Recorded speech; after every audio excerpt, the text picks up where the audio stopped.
on Pod Hub Network. Your city, your podcast. To the delight of this crowd, McClendon marches down the dugout steps with first base. McCutcheon's throw. The runner breaks to the plate. Here's the throw. He is out. The Buccos win.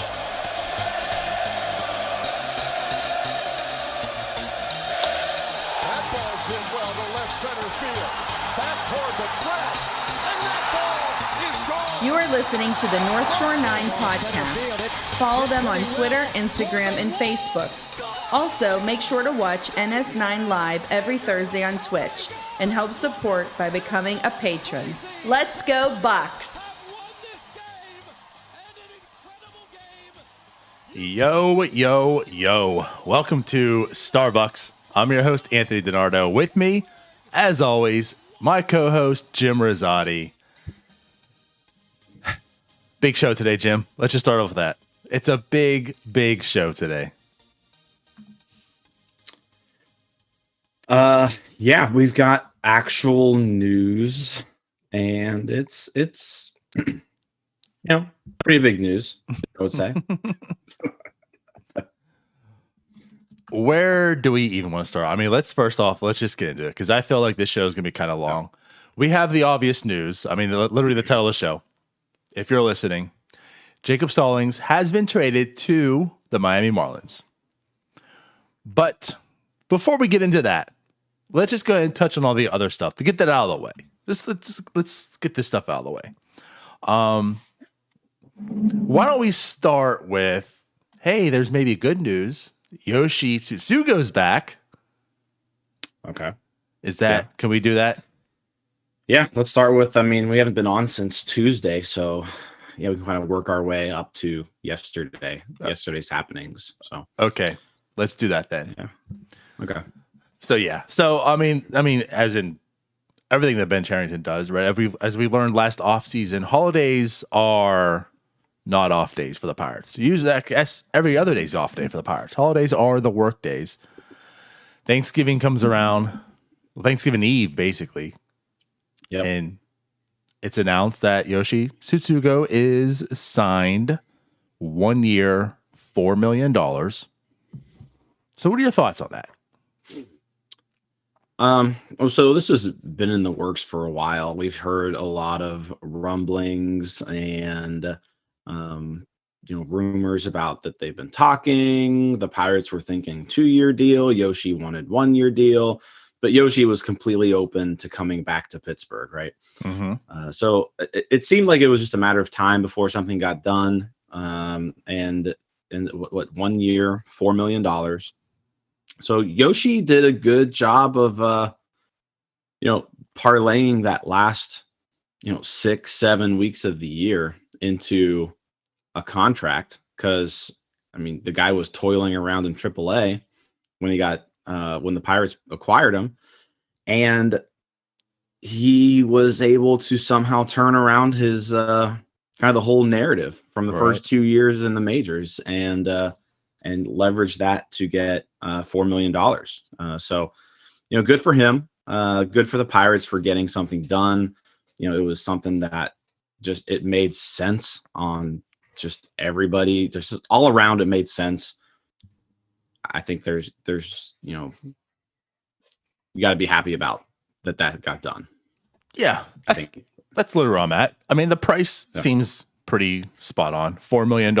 It's like the thing about Yoshi, he does come with a set of risk, obviously, because as you mentioned, that's last 6 or 7 weeks, right? Those are fantastic. Those are mainly with the Pirates, and he looked like a really, really good ball player. However, the rest of his tenure as a major leaguer was pretty terrible. So, good on him for getting $4 million. $4 million, there's a risk that he could be that terrible person, but for $4 million, would you not throw money at that type of risk reward? We saw what he could do. He had 8 home runs when he was over here. The power looked pretty damn legit. So, as a first baseman, he definitely has the potential of a ceiling, right? Much higher than Colin Moran's. And I know this whole season and into the offseason, we're talking about, what do you do with both of them? And, if you had the choice of keeping one or the other, what would you do? And we both not trying to put words in your mouth, but I believe we both said that we would rather have Yoshi just for the upside. Was that correct? Yeah. Okay. We both agreed. So, for $4 million to bet on that, I'm cool with that. And Yoshi coming back, $4 million bucks. Sounds good. He got what he wanted, which apparently is a 1-year deal. I don't know why he doesn't really want to do long term. Maybe he believes in those last 6 or 7 weeks as well, and he wants to parlay this $4 million into a bigger contract. But yeah, the Pirates bring him back 1 year, $4 million. Sounds good for both sides. Let's make it happen. And I guess we can kind of move forward because it kind of deals with the same thing. So with that being said, also Colin Moran has been DFA'd. So it does appear as the signing was almost like it's going to be at the expense of Colin Moran. It is a one or the other. There's no reason to keep both of them at this point in time. So, yes, heading into 2022, Yoshi Tsugo will be your first baseman. Colin Moran is looking for a team now.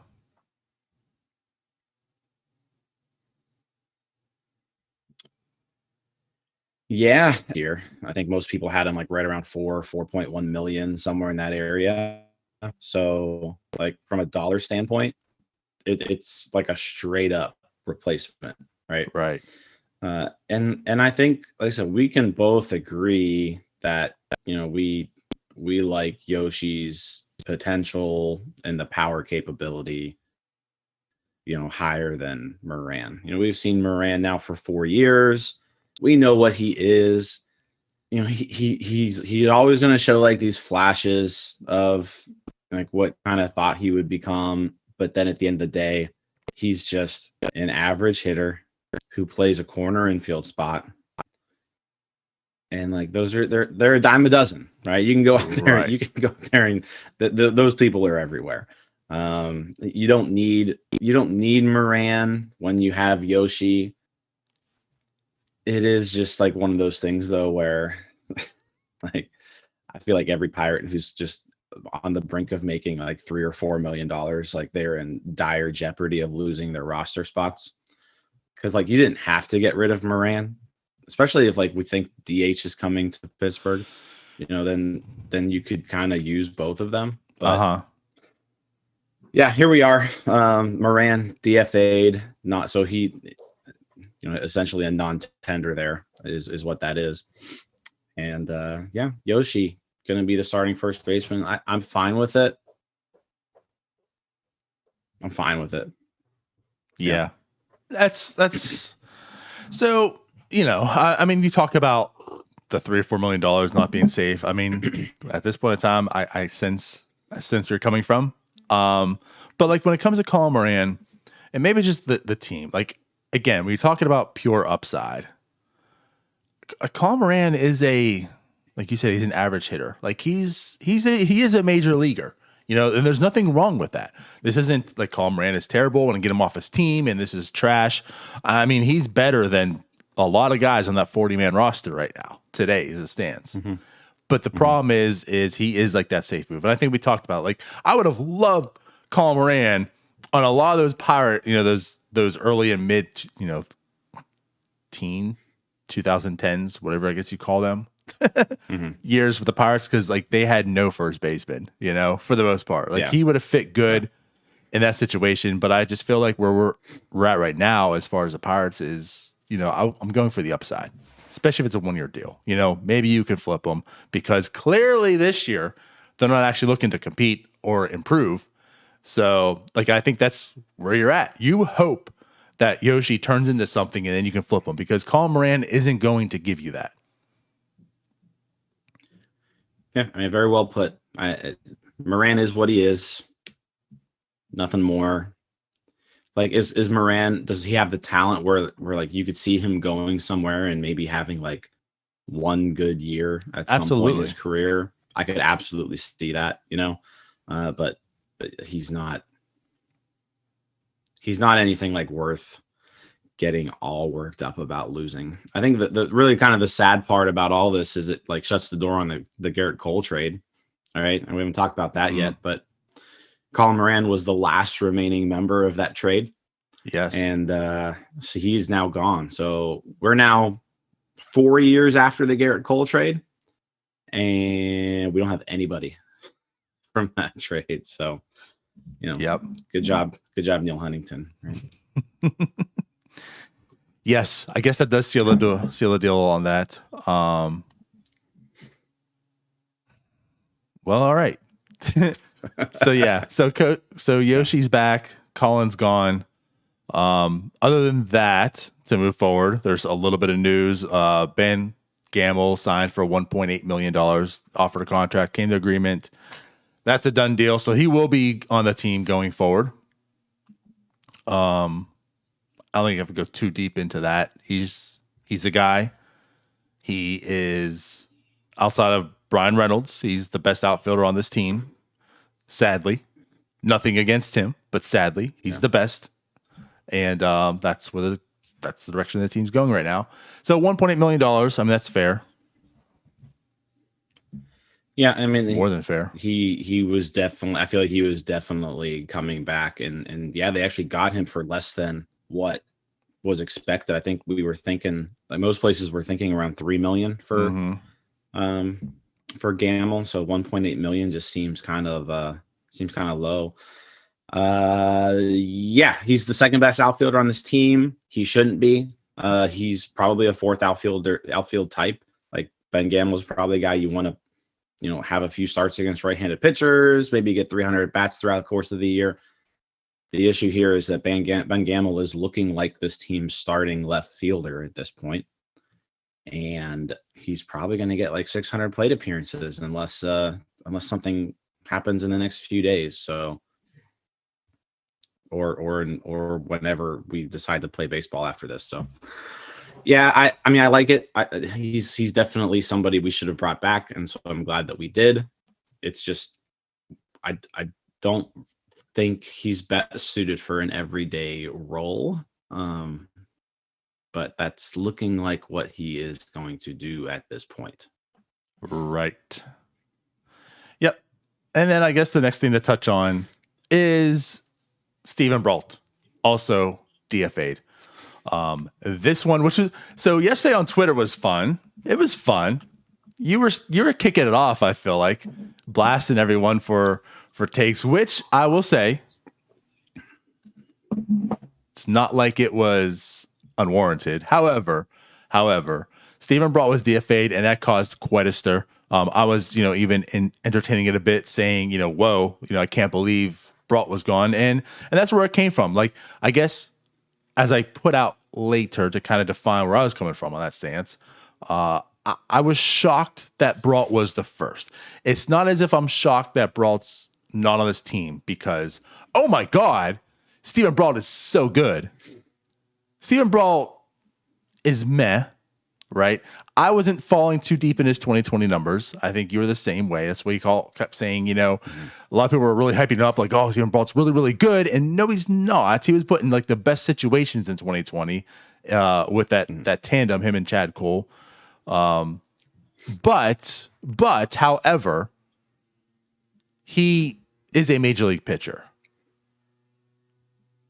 It's kind of how I feel. I mean, especially as a lefty, like he is a major league pitcher. I was just shocked that he was like the first domino, like of all the pitchers on this team, of all the players on this team, he was the first technically to be DFA'd to make this roster spots. And, that came as a shock to me. That's all. No, I'm with you. By no means do I think he's good, right? But like, I think you could put together a legitimate argument, and you could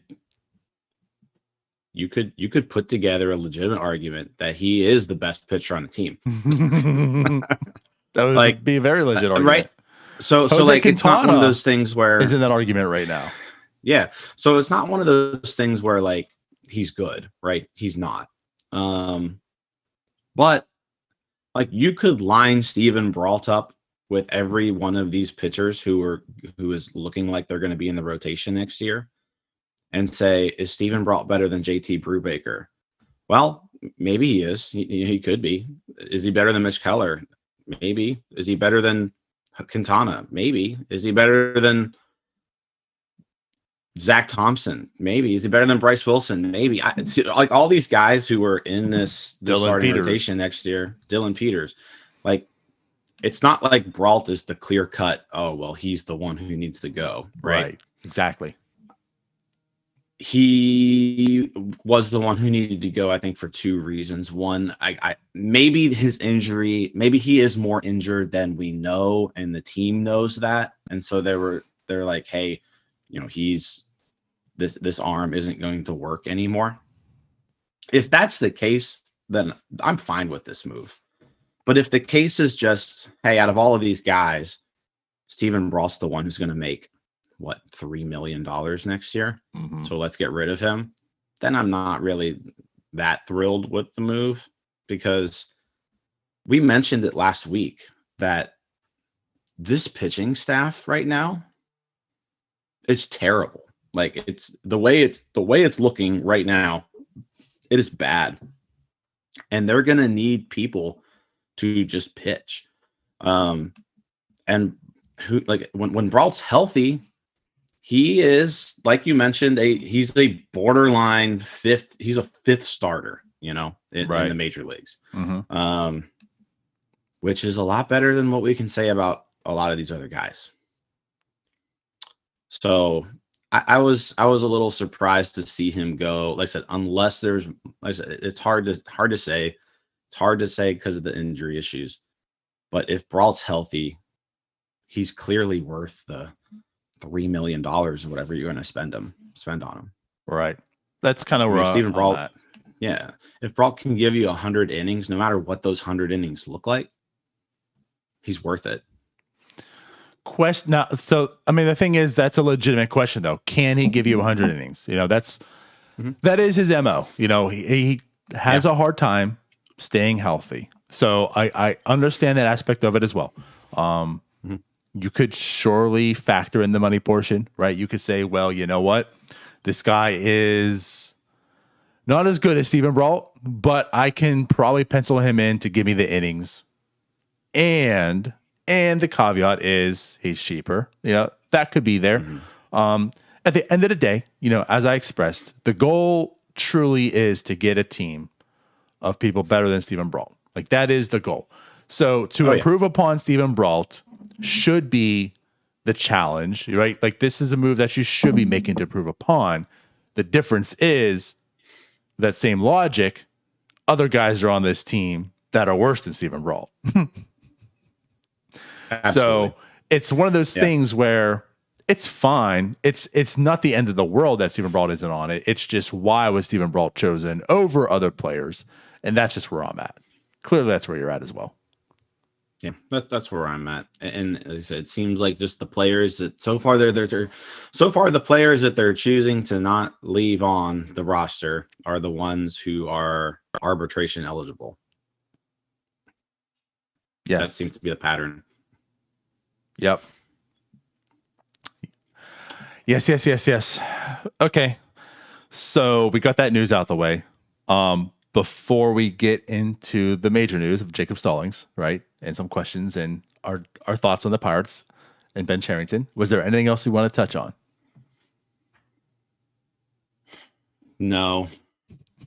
Then let's just do it. So there was also rumors, and this is, I think, where you started. Like, I think this is what set you off to begin the day. There was the rumors of the Yankees were looking into trading Jacob Stallings, and well, Jacob Stallings must go, right? He must go.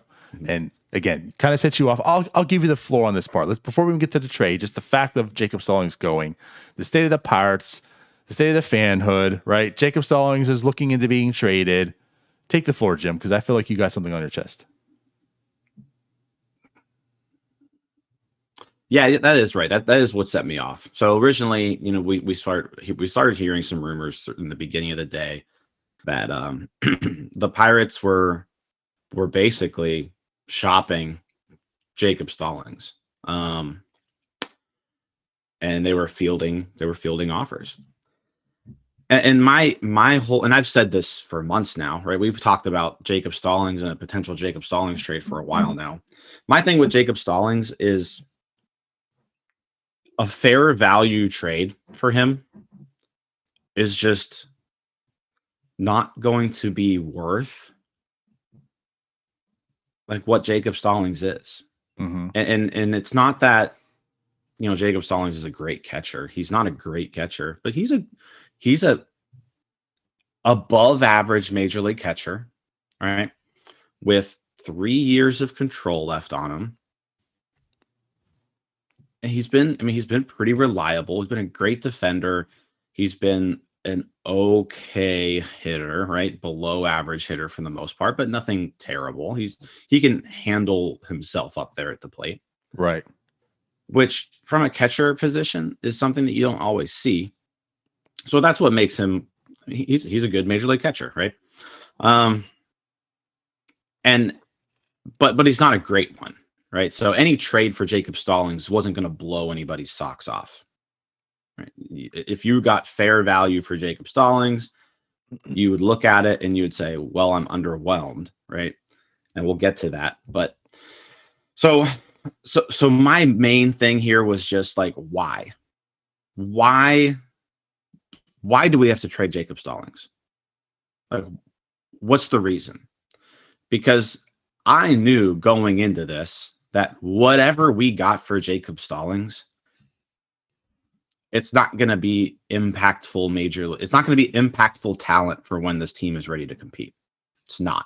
It's going to be maybe guys who have some potential to maybe contribute, right? That's what that return is going to provide.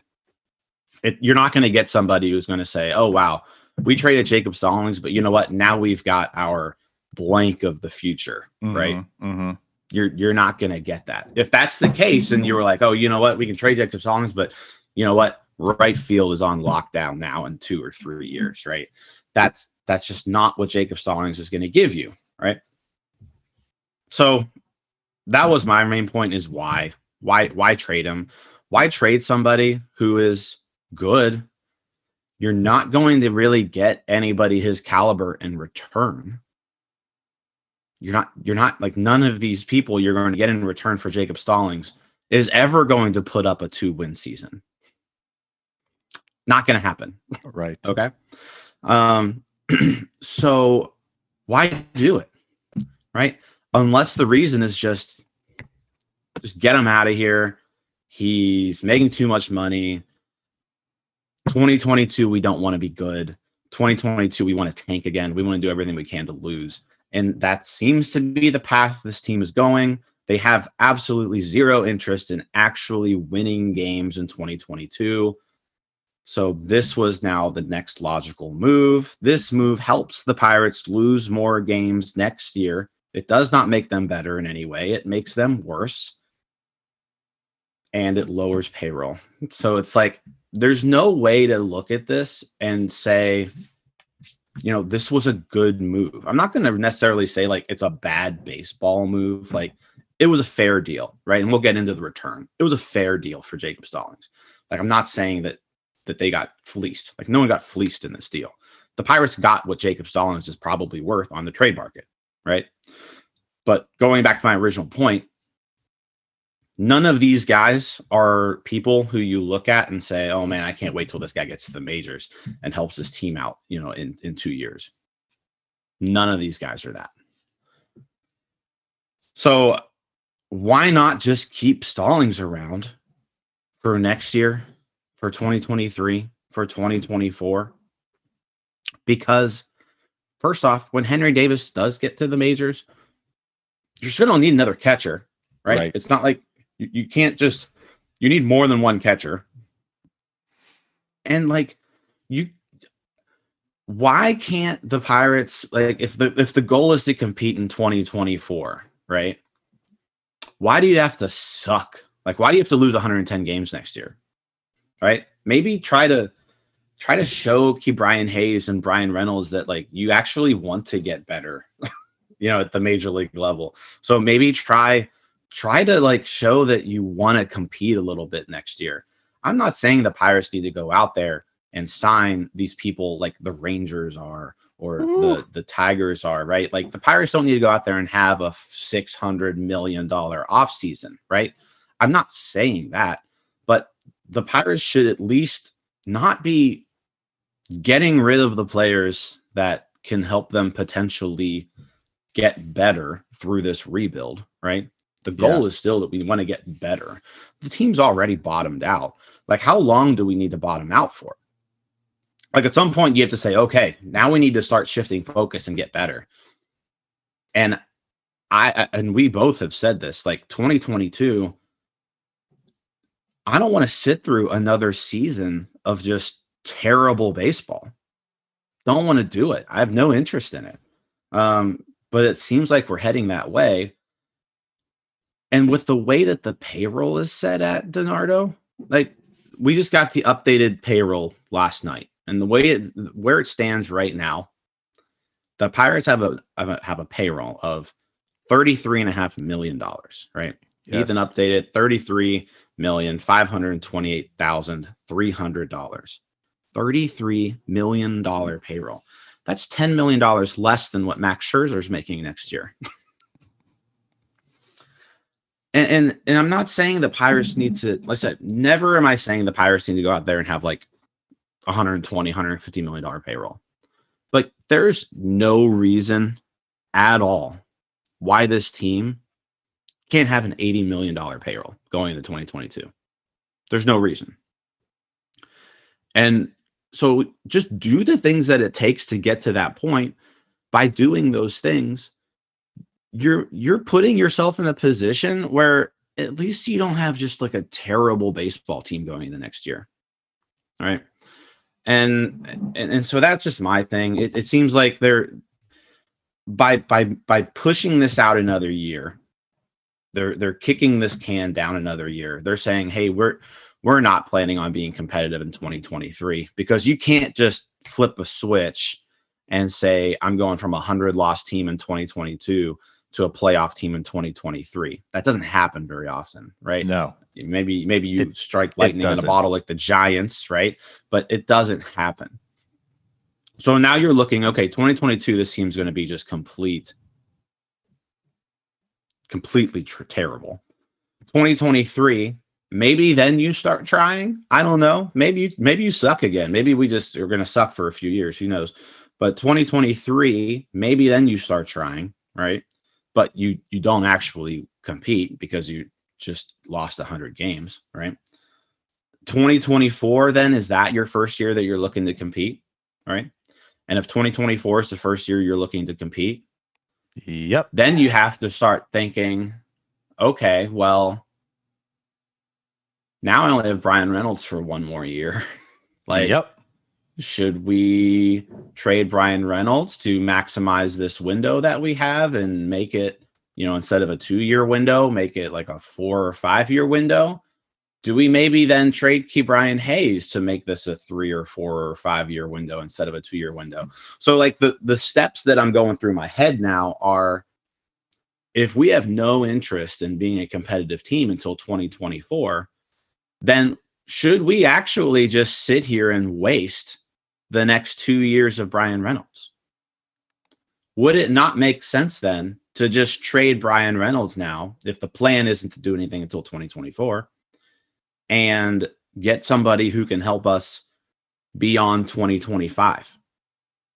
So I don't like that philosophy. I don't want to do that. I would much prefer us extend Brian Reynolds to 2027 or 2028, right? I just don't know if they're going to do that. And I don't know if Brian Reynolds wants to. Like, if you're Brian Reynolds, do you want to sit around and wait until 2024 before the people that you work for actually decide they want to give you a little bit of help around you? Like, does Brian Reynolds want to sign an extension? Brian Reynolds can get traded to somebody else and sign an extension with them, where they're trying right now. Why does Brian Reynolds need to sign an extension with the Pirates? So, I mean, if you're Brian Reynolds, does this throw a wrench in that? Does Reynolds go, hey, you know what? I'm not really interested in just being bad until 2024. Like, I'm not going to sign an extension with you. Just trade me now and I'll sign with somebody else. Get max value for me, right? So that's my line of thinking, is I don't want that to happen. And it's seeming now like that is the next step, and I'm not happy with it. And I'm not really going to get on the fans that much. I think I got on them enough yesterday. They're just annoying me a little bit. Like, I'm not going to tell anybody how to be a fan. You can be a fan however you want, right? That's not my job to tell you how to be a fan. My thing is just, it is a little annoying when I think so many people have resigned to the fact that, like, the Pirates don't have to be good next year. Like, why not? Why can't the Pirates try to be good next year? Mm-hmm. The whole point of this is to, not be miserable when you're watching AT&T Sportsnet. I don't want to be miserable watching AT&T Sportsnet. I don't want to watch these pitchers, just be awful. I don't want to watch bad baseball. I want to watch good baseball at some point. And so, like, when can we get to that point where we're not, like, embarrassed by our major league team? Can we please get to that point? Because right now it's embarrassing.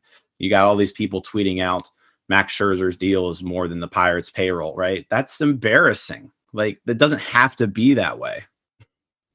And it shouldn't be that way. And then people are saying, it's more a problem. This is more baseball's problem than it is the Pirates' problem. No, it's not. 28 other teams have a higher payroll than Max Scherzer. The Pirates aren't one of them. Just don't be one of those teams. Like, I don't think people realize how much money the Pirates get in revenue sharing. The Major League TV deal pays out the Pirates over $100 million a year just for the national TV deal, right? That's not including what the Pirates get from their local TV deal. That's not including what the Pirates get from their sponsors. That's not including what the Pirates get from, their ticket sales, whatever it is. The Pirates need to go out there and just not have $30 million payrolls. Like, there's just no excuse for that. And they're not saving money. Like, they're not saving this money, and they're not putting it in the bank and saying, hey, we're going to spend this in 4 years. It's not happening. It didn't happen in 2015. It didn't happen in 2014, right? All that money they saved throughout the decades, right? Not spending anything. Did they go out there in 2015 and 2016 and have a $200 million payroll because they banked all this money? No. They had a regular payroll that you would expect them to have. So that's all for now. I'm good. For now. What?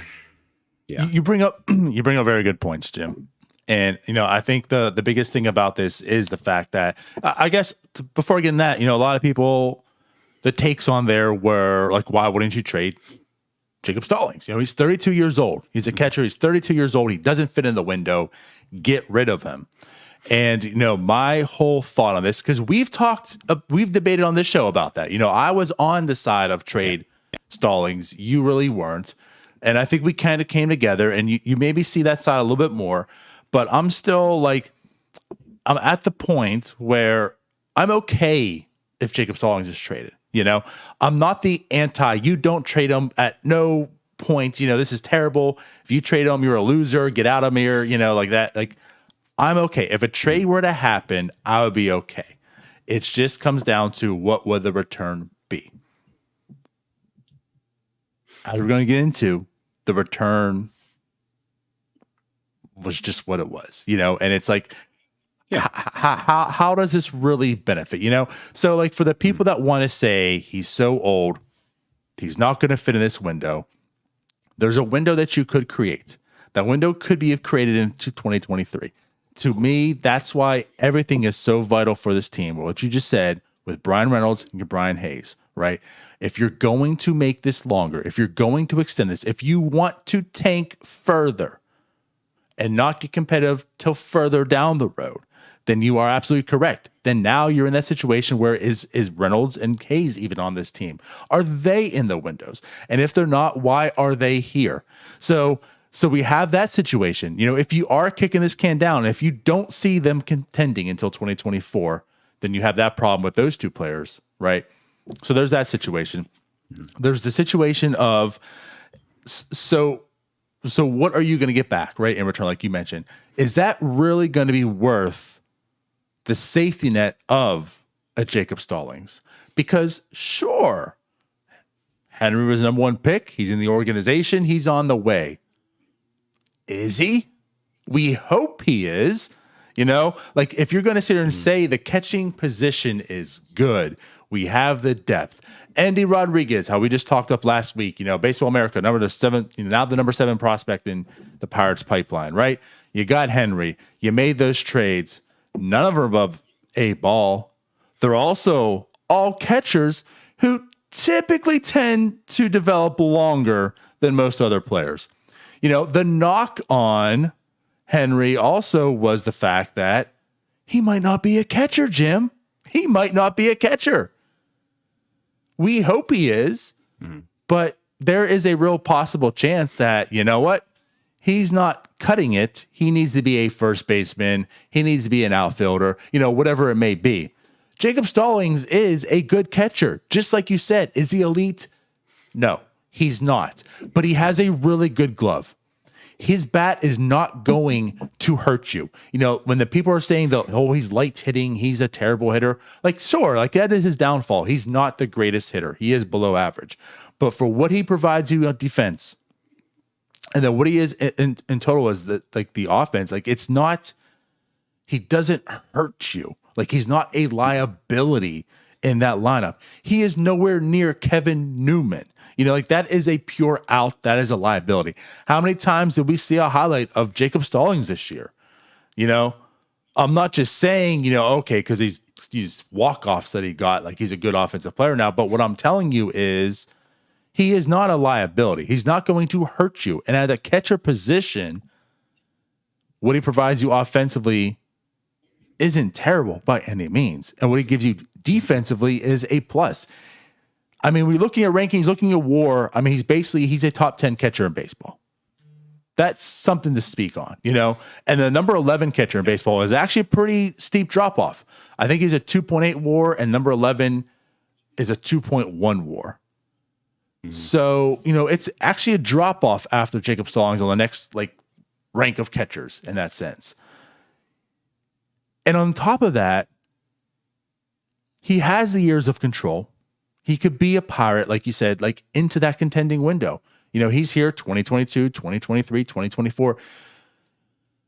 I understand there's reasons and there's value in the trading players because of windows and for small markets. But technically speaking, you don't have to trade a player. Like you can. It is possible, Jim, to have a player become a free agent. Like it could happen. You know, because here's the thing. What if it's 2024 and you're not getting into the playoffs because Hunter Henry. Yes, Hunter Henry. Yeah. We'll have him play catcher too. He might be playing the catcher this year. But like Henry's not ready to play. So are you now looking for a catcher? Are you just conceding and saying, well, we weren't competitive because we still have issues at the catcher spot? And you're sitting back thinking, well, you created that problem. Like he is a pure safety net. So they get this return of these pitchers. And just like you're saying, are any of them going to be like a 2-WAR player? Are any of them going to be really impactful? So is it really worth it to have more stuff? Because this organization has a lot of stuff than having a Jacob Stallings in that window that you're ready to contend. And maybe he is just part-time. Maybe there's 2 guys, which like you said, you need 2 catchers. That's a plus. That's where I'm at with this. Like, it's not where we're not here saying, well, he's just too valuable for the young guys. You know, it's not just I guess the standard quote where everyone says, well, if you think, you know, they need Stallings, it's just because you think he's just so valuable for the young pitchers and blah, blah. And it's not just that.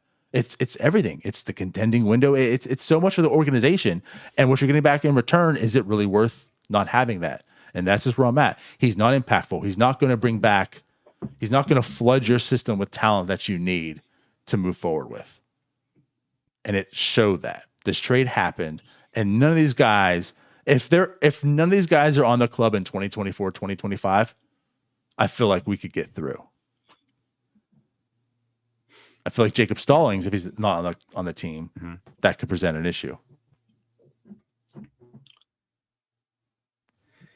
Yeah. I mean, you said everything right there. They've now created the problem of, not having a catcher. So when the time comes that Henry Davis is ready, first off, you still need a backup catcher, even if he is. Like, let's say Henry Davis is good, right? You're still going to need somebody to catch 40 games that year, So, like, it's not like Jacob Stallings has no value there. And people bring up the age. Catchers, I don't know. I think people, for some reason, get in their head that catchers don't last long. And it's just not the case, right? I mean, the person we're hearing people say, oh, well, let's go out and sign him now. Yan Gomes. Yan Gomes is 3 years older than Jacob Stallings. Right. So why is it like Yan Gomes is still out there getting major league contracts and he's about to turn 35? Jacob, like, catchers last a long time, and it's not like Yan Gomes was like really good at one point. Like, and I think he had like 2 good years, right, at the very beginning of his career.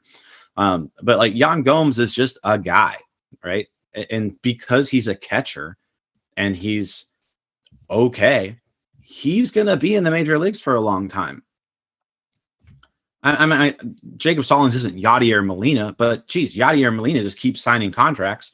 The dude's like 50 years old now. Like, how long is Yadier Molina going to be in the league? And so, like, let's also point out, Molina has never, I mean, except outside of like, I think maybe 2 seasons, has also never been a good offensive catcher. He's put up Jacob Stallings numbers. Yeah. So again, what are we talking about? Light hitting. He's basically Jacob Stallings offensively his whole entire career outside of like 2 seasons. I mean, that's exactly right. I mean, if you look at Yadier Molina's career numbers, they're basically identical, line in line with like what Stallings has done the last 2 years. I mean, that's what he's done. But yeah, I think that's just kind of, as I said, we've talked about this a lot, and it's a misconception that catchers don't last long. I was saying last year, why don't we talk about a Jacob Stallings extension, right? I wasn't joking about that. Like, you could extend Jacob Stallings so that he is here and he is your catcher / backup catcher for the next 5 years, all right? Like, you could probably sign Jacob Stallings to a 5-year, $12 million deal right now, or 5-year, $15 million deal right now. And that like, why not? Like, why not do that? They didn't have to trade him. That's kind of going back to my whole point. They did not have to trade him. And it seemed like the Pirates were kind of in this, we need to trade Jacob Stallings mode. Yes. And it just, it annoys me. Why did we need to trade Jacob Stallings? We didn't need to do it. But now here we are. We've traded him. We don't have a catcher on the roster. So not only do we need to find a starting catcher, we need to find a backup catcher. So we need to find 2 catchers somehow. They're probably going to suck. And this team is going to be bad next year. And I'm not saying that Jacob Stallings was like not going to allow this team to be bad, right? I'm not like, Jacob Stallings isn't the answer to everything. But this team's clearly in a direction where they seem to have no interest whatsoever in competing in 2022. And this is just another move that shows that. So what you're saying is they're not a wild card team. No. Yeah. Not a wild card team. This team is much closer to 110 losses than they are to a wild card. And you're right. Like, it's not as if the Jacob Stallings is the key to success. It's not as, like you said, Jacob Stallings is gone, so now this team's not going to be bad. It's the fact that Jacob Stallings being traded in this return is a signal for exactly what we feared. This team should improve this year. They should build. We don't feel like they're going to be contenders, and it's not the point where they have to be contenders this year. It's just the point that 2023 needs to be the year. So they need to build upon this so that way they can be competitive, because the division is dog shit, right? There is a clear window of teams being bad. Pirates could be good, or at least one of the better in the division, right, to start competing. And the fact that you have these windows where Brian Reynolds and Brian Hayes can fit in. So now let's talk about the trade in a sense too, where the people are talking where you got to get rid of him because he doesn't fit in the future. So let me ask you this. If Jacob Stallings doesn't fit into the future today, Did Jacob Stallings fit into the future in 2020? Did Jacob Stallings fit into the future in 2019? No.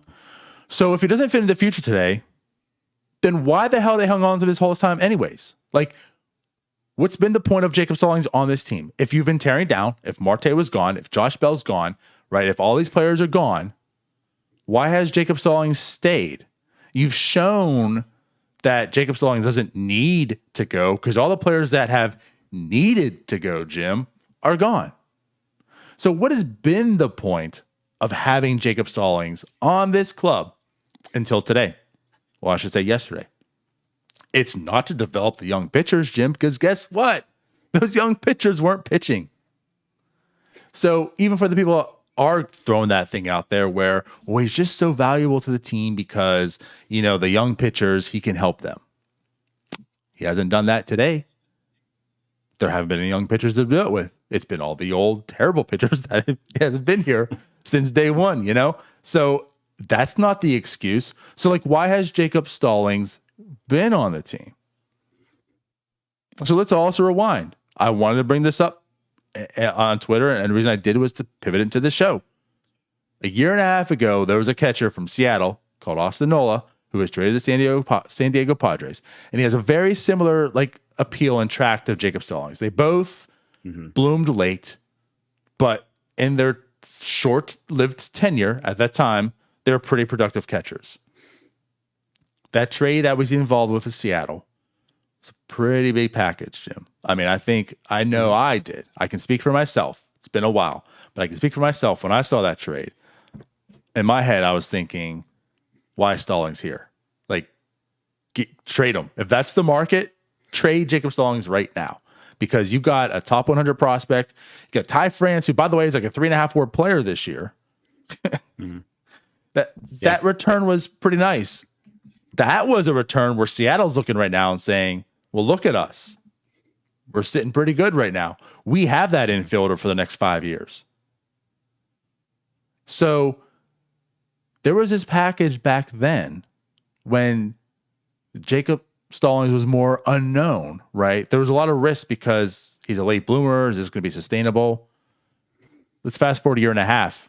He's shown that not only is it sustainable, he's improved. The defense has gotten better. The offense is still just where it's at, not a liability. He has improved. He got a gold glove. He's gotten better. Your asset has become more valuable than it was a year and a half ago when this package was offered for essentially that same type of asset. You held on to him this whole time when, if you want to talk about if he fits in this window, that has yet to change this entire time. And you decided today was the day that you're willing to trade him to accept this package for it, which in my eyes, we can argue, but in my eyes, is much less than what the Austin Nola trade was for. So you decided to hang on to him and then waited until now to trade him to accept this for it. To me, that's the biggest problem. And that's, again, where it comes down to the return for it. If he was traded for a package that was similar to Austin Nola, you know what? We still have these issues on catcher, but I get it, right? Because, again, I get the side that he's 32 years old. I get the side that it's still years away. His window is 3 years. Again, I know Brian Hayes is a little bit longer. Reynolds is a little bit longer, but his is just 3 years. His is shorter. I can understand why you might want to go ahead and capitalize on this right now. But is what we got in return today truly capitalizing? Did you really say he's at his peak value? Let's get peak return. That's where I look and say, no. Who really cares? You got a guy in Zach Thompson who is a minor league free agent, by the way. If you really wanted him, you could have got him in 2020 for nothing. He's a minor league free agent from the White Sox who had a 5.50 ERA in AAA as a 25-year-old. Marlins scoop him up. Did he have a good season last year? Yeah, numbers-wise, I think a 3.24 ERA. He started as a starter, ended up in the bullpen with them. Solid numbers. There was nothing spectacular about him. He doesn't have an overpowering fastball. His his breaking balls. I'm sorry, I'm thinking about the prospect actually. But with him, I mean, he's also very similar though. Like, there's nothing truly like exciting about him. He has some mixed stuff. Like, he doesn't give up some hard hits and stuff. You know, like his fastball is actually the same. He's not really fast. He doesn't have a whole lot of spin rate. Like, to me, I just feel like, sure, those numbers looked good last year, but do I find those sustainable? And do I really look at this guy as a guy that could just slide into the rotation and he's going to be our number 3 starter in 2024, 2025, and that's why that trade was done? No, he's probably a swingman. And what does his team have, Jim? 13 swingmen. So, cool. We got what we pretty much already have, who's done it already. Great. Now you add in the other prospect, right? Kyle Nicolas, which for him, he's got a really good fastball. His secondary offerings, there's some work to be done. His control, there's some work to be done. There's potential there. But most likely what he is, he's a reliever. And the third prospect, Connor Scott, is just terrible. First round pick, cool. You can say, oh, he was a first rounder. He's been terrible. He's been absolutely terrible. Terrible. He's not even a major. I highly doubt he'll be in the major leagues ever. So your thought process of, well, Jacob Stallings isn't going to be on this team. I need a recoup package, and he's at peak value. You spun that off and got 2 relievers. That's what we were so worried about. We were worried about we might not have 2 6-7 inning men in 2024. So we better trade Jacob Stallings.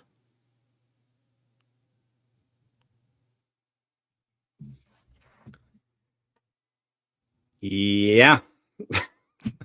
I mean, you put it good, put it pretty correctly. I think your analysis of all the guys are pretty spot on too. I mean, Zach Thompson so let me just to kind of go through him again. He's going to be 28 years old next year. He just finished his first stint in Major League Baseball. He actually kind of interesting. Neil Huntington drafted Zach Thompson in 2011. Yep.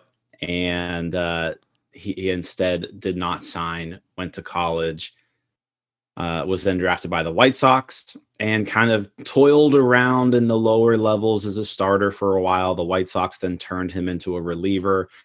He did seem to have, some better success out of the bullpen, for a couple of years. He then became a minor league free agent because he was in the minor leagues for 7 years at that point. And let me ask you something, Jim. Yeah. Guys who spend 7 years in the minor leagues, are they typically good? They typically are not good. Okay. No. Cool. Yeah. Just wanted to confirm your thought on that. And then the Marlins pick him up, stick him in the AAA bullpen. He doesn't pitch well in AAA, but he ends up getting the call to the major leagues just because the Marlins need somebody to pitch.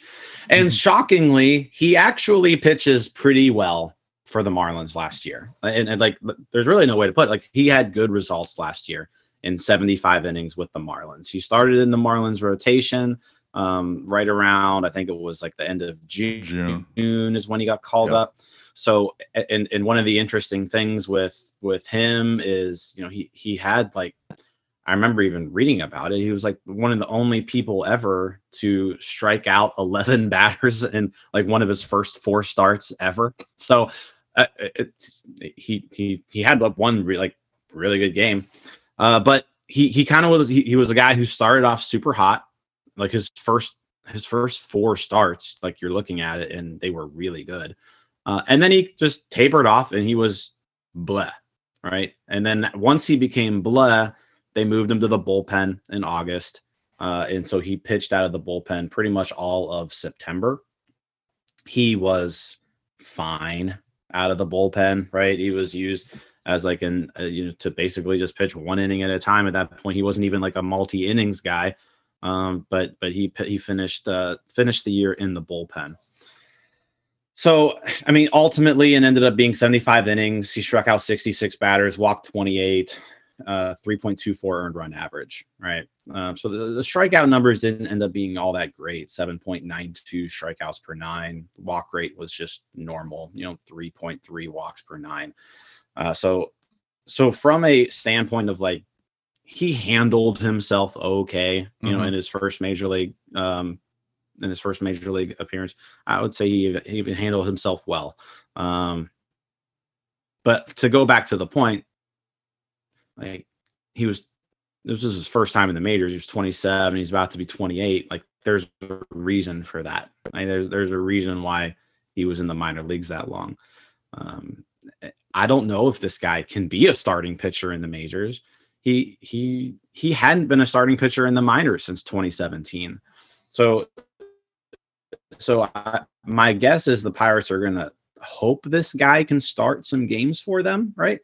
But at the end of the day, if he is a major leaguer, it's probably better suited in the bullpen. I mean, I'm looking at him and I'm seeing someone who isn't as good as Will Crowe. That's who I'm seeing. Like did he have a better season than Will Crowe last year? Absolutely. But like if you look at like the overall body of work, this is a very Will Crowe-esque type of guy. Like that's who I'm seeing.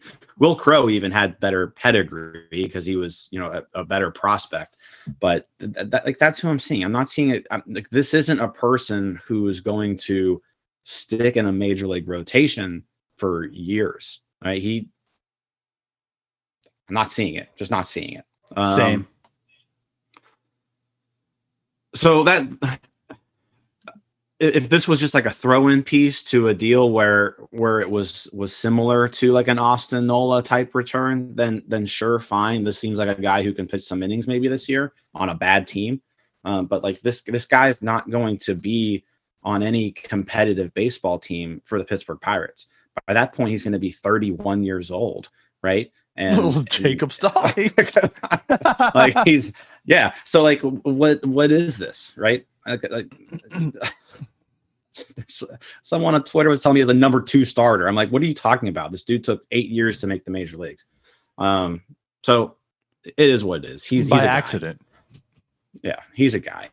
Kyle Nicolas, he's got some intrigue to him, right? The stuff is great. Left-handed arm, really good fastball. Oh, right-handed arm. Sorry, right-handed arm. Really good fastball, really good slider. But he doesn't know where he's throwing the ball. So that's the issue with him. He's got 2 good pitches and very poor command. That just screams to you, hey, this guy's probably going to be a relief pitcher, right? Sure. If Kyle Nicolas can be a starter, great. To give you an idea of where Kyle Nicolas is the one person in this package, by the way, who slots into the Pirates top 30. So MLB Pipeline puts Kyle Nicolas as the Pirates number 26 prospect. Okay. I think he was the Marlins like number 15 or 18 or 16, somewhere in that area. Yep. 16. Okay. So he becomes the Pirates number 26 prospect now. He did get some time at AA last year. Strikeout numbers again are good. The stuff's good, but tons of walks, right? So he's someone where, I mean, this was his first year in the minor leagues because he was a 2020 draft pick, so missed that 2020 season. First round competitive balance pick. Second round, right? Second round competitive balance pick. But handled himself just, fine. I don't think you're looking at this guy, though, as someone who's going to be a starting pitcher that you can rely on, though, just because of the command issues. I think he's very well suited for the bullpen, and I think he can be a pretty good relief pitcher because the stuff is there. But again, like that's who he is. Like he's not going to blow anybody away. He's number 26 Pirates prospect now. Yep. Connor Scott, you mentioned him. I'm not as low on Connor Scott as you are. Like I think there's a chance I think there's a chance Connor Scott could be a fourth outfielder. But under no circumstances is Connor Scott going to be a everyday major leaguer. He's just not that good. He did finally, put up an above average season last year, but it was his second go around at high A ball. He really hasn't hit well at any level. He is still sort of young, right? I mean, he'll be 22 next year. And you probably think he's in Double-A, but like if you stack up Connor Scott to all of these other outfielders that are kind of at that same level as him, right? Mm-hmm. Like Connor Scott, I would not take over Lolo Sanchez, Matt Frazier, Cal Mitchell, Kanan Smith, and like all those people are better, right? So like Connor Scott, if you're looking at a depth chart of Pirates minor league outfielders, he's pretty far down on that list for sure. Like you're looking at best at a fourth outfielder if he can develop into that. So that's your return, right? So you just gave up a Gold Glove catcher who finished, he was the 11th best catcher in baseball last year for a 28-year-old swingman. A decent pitching prospect who's likely going to be a reliever, and a maybe fourth outfielder if everything goes right. So again, if 2024 comes around and you have a glaring hole at catcher because Jacob Stallings isn't there, right? Henry's not ready. Is it like you couldn't find a swingman? You couldn't find a middle reliever? This is the return. Keep him. This is why you keep him, because you don't need to trade him. There wasn't we have to trade Jacob Stallings today, especially this return. I would much rather have peace of mind that Jacob Stallings will eventually become a backup catcher, hopefully. But if not, I can trust. I feel safe and okay that Jacob Stallings could be a starting catcher in 2 years still. Will he be what he was last year? He might not. But it's as a 2-WAR player instead of a 3-WAR player. Is that doable? To me, sure, because it's better than having no catcher. And what is this reliever going to give you? What is this swingman going to give you? That's where we're just at. Like, this return isn't it. This isn't where you say, okay, now we pull the trigger. Like, we've held on to Jacob Stallings this entire time. We've got what we want. Pull the trigger. Why has he been here for 2 years? Why has he been here this entire time? If this is what you're going to give up, should have traded him then a year and a half ago. Get the Nola return. Get something else. You could have. You had 2 years to find something better than this. You did not hold out on trading Jacob Stallings for 2 freaking years for 2 middle relievers. That just doesn't make sense. Doesn't make any sense.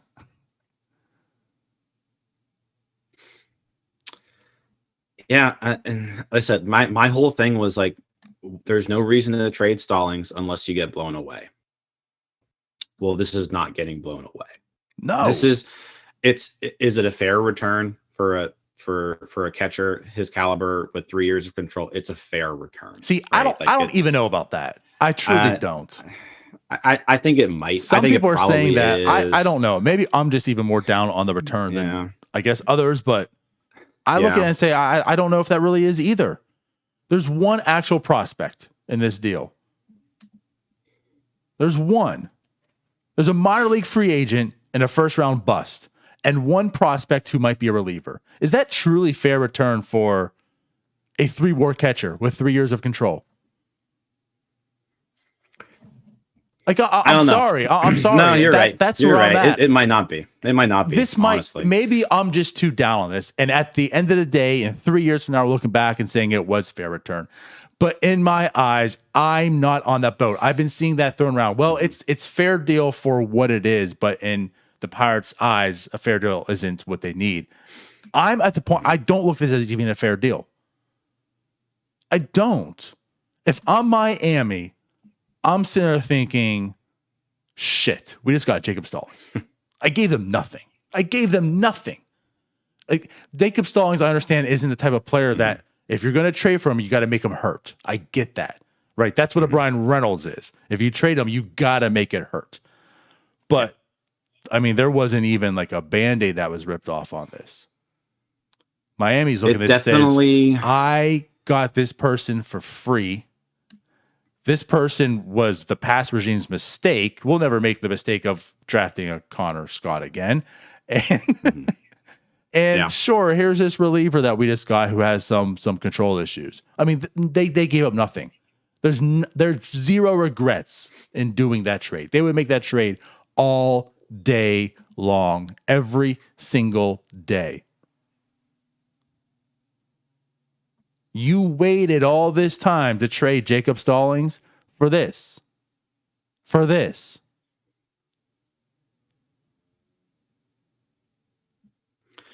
Yeah, it's hard to argue. Hard to argue with you there. I don't get it. I don't. I don't either. I don't understand this trade. If a trade happened yesterday, again, I'd have said, okay, I understand the side. I can get and understand that viewpoint of it. This being the trade makes absolutely zero sense.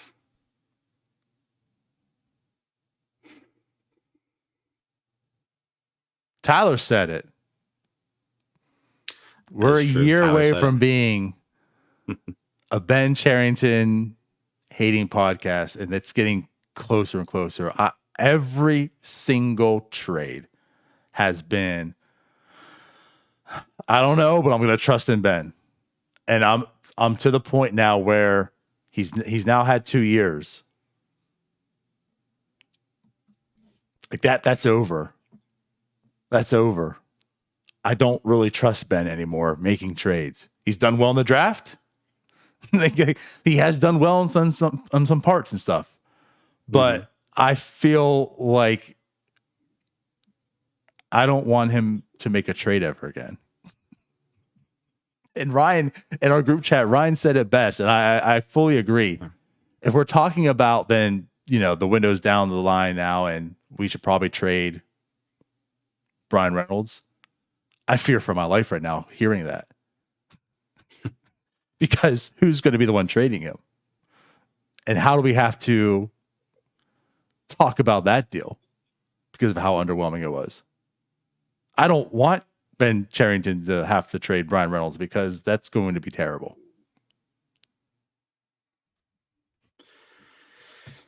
Yeah. I really don't want to trade Brian Reynolds either. It's getting to the scenario where I said, I really hope they can extend him. But it's just going through my mind, like, if you're Reynolds, why are you signing up to wait 3 years to compete? His entire tenure has been bad. And 2019 and if you're the Pirates, if you're the Pirates and you're looking to maximize on a window, Brian Reynolds on his current deal, right, going through arbitration, doesn't maximize your window. So what's that mean? I guess we'll see. We'll see if they can extend him. But 100% correct. If I'm Brian Reynolds, I've been losing since 2019. Losing's not fun. Been losing since 2019, and now I know I'm losing for at least 2 more years.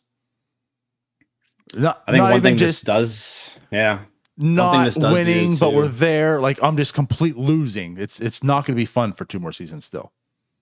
Yeah. I think the other thing this does too is, this seals the fate on Derek Shelton. You got to imagine, like, this team not having any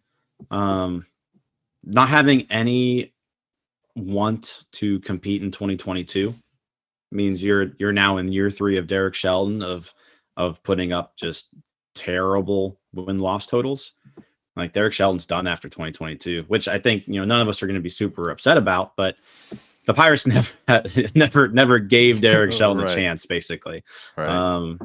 So this is looking like, if you're Shelton, gosh, you just lost your second best player from last year.